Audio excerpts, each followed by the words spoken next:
This is the most popular quote from The Psychology of Money by Morgan Housel. He's a super famous financial writer. Everyone should own a copy. That's what James Clear says. But you should really own a copy if you are a serious business person. Ready?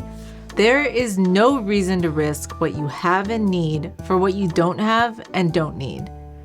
This goes deep into career advice I'll get to. The quote is from a chapter called Never Enough: When Rich People Do Crazy Things. And Morgan opens it with a story from John Bogle, the Vanguard founder, who talks about the author of Catch-22 going to this billionaire party, and his buddy tells him the host made more money in one day than Catch-22 made during its entire history. Burn! Well, Heller, the author, gives a great response. Yes, but I have something he will never have: enough. Morgan goes on to give extreme examples of this danger, not having enough, with people like Bernie Madoff, who committed fraud to make money that they really didn't need. And then you have Warren Buffett talking about all the fund managers making huge financial gambles during the dot-com boom. Buffett wrote, to make money they didn't have and didn't need, they risked what they did have and did need. And that's foolish. It's just plain foolish.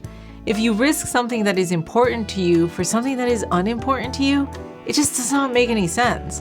There is no reason to risk what you have and need for what you don't have and don't need. Now this quote goes deep into career advice. For one, we see people who take jobs or promotions in areas that they are not interested in. For example, a great product manager or engineer might take a people manager job that they hate just to keep up with their peers, when what they really value is being an IC, an individual contributor. In another aspect, Morgan writes, life isn't any fun without a sense of enough. Happiness, as it's said, is just results minus expectations.